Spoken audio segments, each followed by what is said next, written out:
Pakita ko sa inyo yung imported na na Johnson Bold Ruler. Pupurgay natin siya eh. Import to. Ibon to ni Alexander Biche. Ang sino to AU. AU. Ayan, import to. Dahil to kay parang Wilson. Tayo muna nag-alaga kasi busy sa pagmamanok ngayon eh.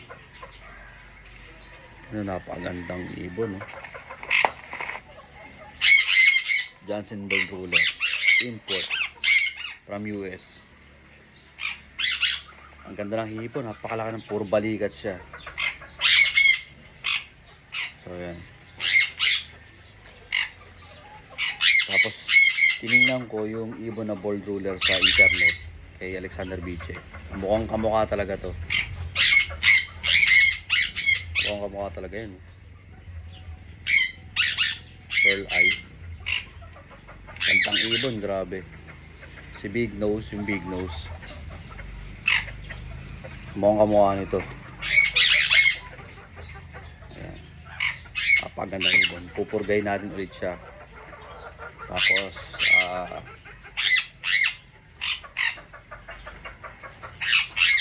introduce natin sa kanyang pang-cancer.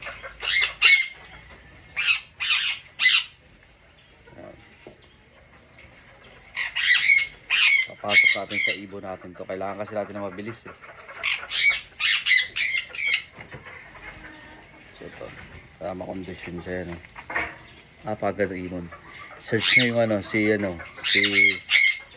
Alexander Biche. Tapos hanapin nyo yung ibon niya na si Bold Ruler, si Big Nose.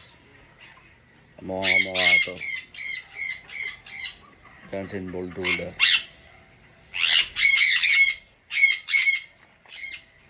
Medyo naglugo na siya.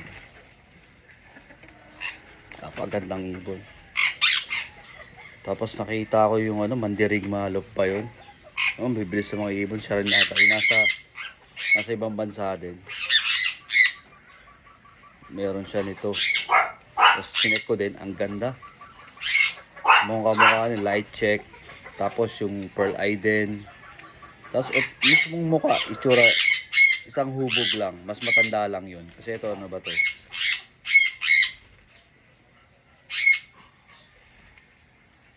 2017, 2013 ata yun. Napagandang ibon ito. I hope kapagalaw natin siya.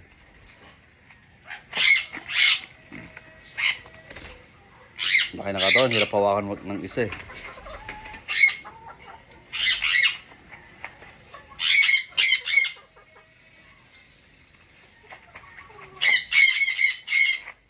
Nag-drop na siya ng ito, butas na.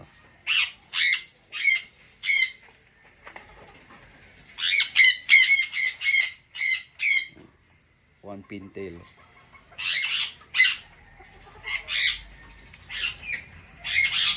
Napagandang ibon. Tight bend niya, yung kill niya. Okay na okay.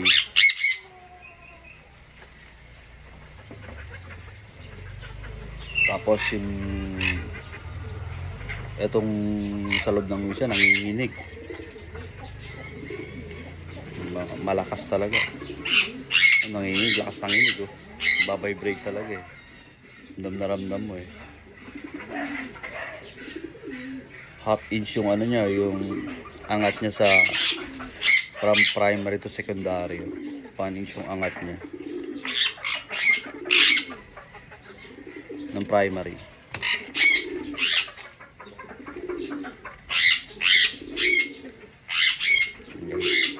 Para meron kayong reference sa Johnson Bold Ruler dito sa Pilipinas. Napakagandang ibon. Yan. Yan guys. So ginamit natin to. Kinasal natin siya sa Victor Lee. Ngayon naman kakasako siya sa sa Florizon. na direct race yun.